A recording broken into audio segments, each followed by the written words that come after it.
여러분, 구약시대의 성전은요, 눈에 보이는 건물이었습니다. 구약시대의 이 성전에 하나님이 갇혀 계신 것이 아니라 하나의 상징적인 의미였죠. 어떤 상징을 가지고 있었냐면 하나님의 임재의 상징이었습니다.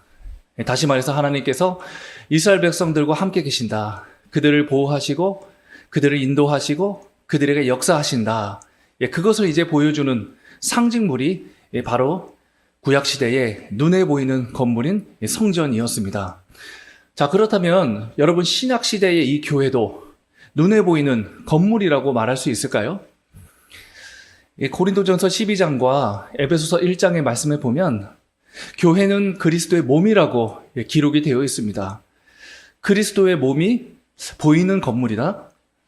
좀 어색하지 않습니까?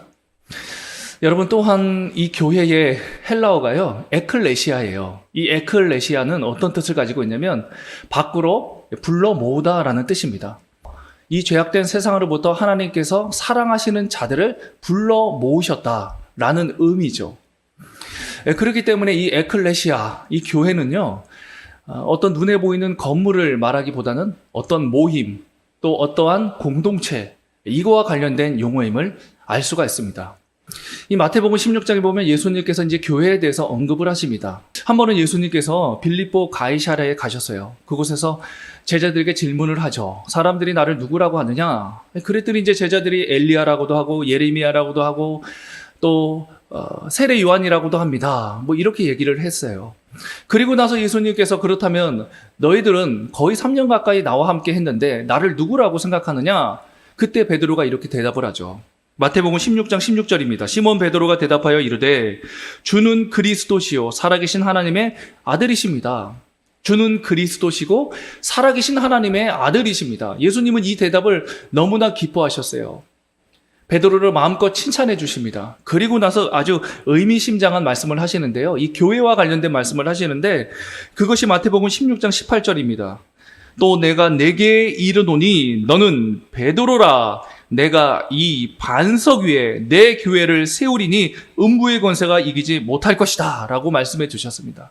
너는 베드로다. 그 베드로의 고백을 들으시고 나서 예수님께서 베드로를 향하여 너 베드로지 라고 말씀하시면서 내가 이 반석 위에 교회를 세우겠다라고 말씀해 주셨어요. 그러니까 여러분, 이 교회라는 것은 이 반석과 관련이 있는 것이죠. 이 반석이 무엇일까요? 여러분, 사실 이 베드로의 이름의 뜻이 반석입니다. 그래서 학자들은 이 반석이 베드로와 관련된 표현이라고 이야기를 해요. 특별히 베드로가 고백했던 신앙 고백 마태복음 16장 16절이 이 반석이라는 것이죠. 주는 그리스도시요 살아계신 하나님의 아들이십니다. 여러분, 그렇다면 이제 교회가 무엇인지 아시겠습니까? 교회는 사실 구약의 성전처럼 눈에 보이는 건물이기보다는 교회는 주는 그리스도시요 살아계신 하나님의 아들이십니다 라는 이 베드로의 고백을 동일하게 고백하는 사람들의 모임, 그 사람들의 공동체, 그것이 바로 교회라는 것이죠. 다시 말해서 그리스도인들의 모임, 그리스도인들의 공동체, 그것이 교회라는 것입니다. 여러분, 이 교회는 대단한 능력을 갖고 있죠. 예수님께서 말씀해 주셨던 것처럼 내가 이 교회를 세울 것인데 음부의 권세가 이기지 못할 것이다. 음부의 권세. 이것은 지옥의 권세, 죽음의 권세를 말하는 것이죠. 교회는요, 이 지옥의 권세, 죽음의 권세가 침범하지 못한다는 것입니다. 교회는 언제나 삼위일체 되시는 하나님께서 지켜주시고 보호해주시고 역사해주시는 공동체로서 그 사탄의 모든 공격을 막게 해주심으로 바로 이 지옥과 죽음의 권세로부터 승리하는 공동체가 교회라는 것이죠. 여러분, 고린도전서 3장 16절에 보면 이런 말씀이 있습니다. 너희는 너희가 하나님의 성전인 것과 하나님의 성령이 너희 안에 계신 것을 알지 못하느냐. 여러분, 구약시대 성전은요, 눈에 보이는 건물이라고 말씀을 드렸죠. 그런데 신약시대에도 성전이 있다고 합니다. 너희가 하나님의 성전인 것과 하나님이 계시는 삼위일체 하나님께서 계시는 역사하시는 그 성전이 있다라고 해요. 그것이 무엇입니까?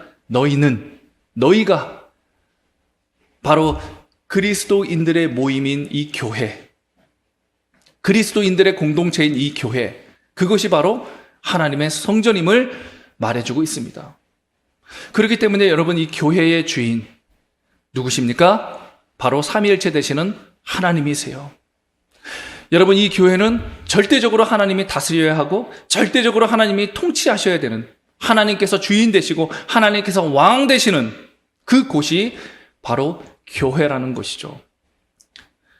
그렇기 때문에 여러분, 이 교회에서 만약에 하나님이 왕이 아니시고 하나님이 주인이 아니시고 사람이 왕 노릇하고 사람이 주인 노릇한다면 이 교회는 여러분 세상으로부터 비난을 받고 지탄을 받을 수밖에 없는 그런 공동체가 될 수밖에 없습니다. 그러나 이 교회에 정말로 하나님께서 왕 노릇해 주시고 주인 노릇해 주시고 모든 것들을 다스려 주시고 지배해 주신다면 이 교회는 세상으로부터 칭찬받고 인정받고 그리고 세상에 선한 영향력을 끼칠 수 있는 능력의 공동체가 될 수 있습니다.